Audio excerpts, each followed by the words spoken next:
Turn now to a controversial trade pact between the United States and 8 Pacific nations that until now has remained largely secret.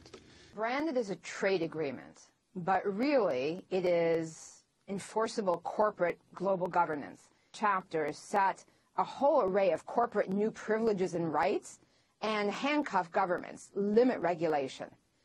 About 600 or so corporate advisors have access to information that even members of Congress don't. Could you talk about how that has come about? This isn't just a bad trade agreement. This is a 1%er power tool that could rip up our basic needs and rights. As you said, under U.S. law, there are 600 official advisors. They have security clearance to see the text. They advise the U.S. position. Meanwhile, the Senator, Ron Wyden, who is the chairman of the Trade Committee in the Senate, the committee with jurisdiction over the TPP, has been denied access to the text, as has his staff, who has security clearance, been able also to get some of the texts on patents, expanding patents for big pharma, jacking up medicine prices. Agreements are a little bit like Dracula. You drag them in the sunshine and they do not fare well. But all of us, and also across all of the countries involved, there are citizen movements that are basically saying this is not in our name. We don't need global enforceable corporate rights.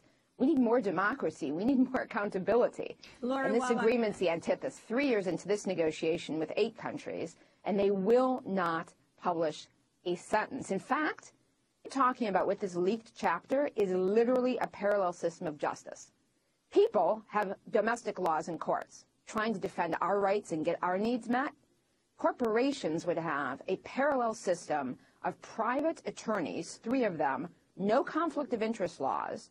The U.S. and the other countries would submit themselves to the jurisdiction of this corporate kangaroo court, and these 3 random attorneys would have the right to order the U.S. government to pay unlimited amounts of our tax dollars, agreement that ultimately could have the whole world in it as a set of binding corporate guarantees. Not an exaggeration to say that the TPP threatens to become a regime of binding global governance.